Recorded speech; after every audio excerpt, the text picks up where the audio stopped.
ఒక చిన్న గ్రామంలో మీరా అనే తెలివైన చిన్నారి ఉండేది. ఆమెకు గ్రామం వెనుక ఉన్న అడవిలో సంచరించడం చాలా ఇష్టం. ఒకరోజు ఉదయం పెద్ద బనియన్ చెట్టు కింద ఆమెకొక చిన్న బంగారు మ్యాప్ కనిపించింది.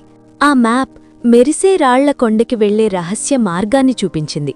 ఆనందంతో మీరా కొద్దిగా తిండి తీసుకుని తన భయపడే చిన్న కుక్క బ్రూనోను పిలిచింది.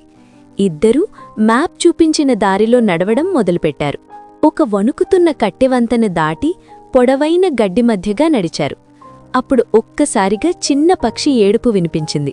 అది ముళ్ల పొదలో ఇరుక్కుపోయింది.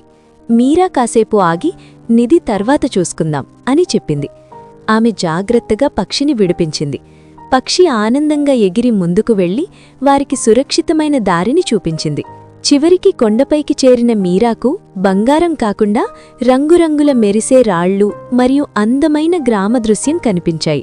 ఆమెకు అర్థమైంది, నిజమైన నిధి ధైర్యం మరియు దయ. నీతి ఇతరులకు సహాయం చేయడం మరియు ధైర్యంగా ఉండడం జీవితంలో గొప్ప సంపదలు.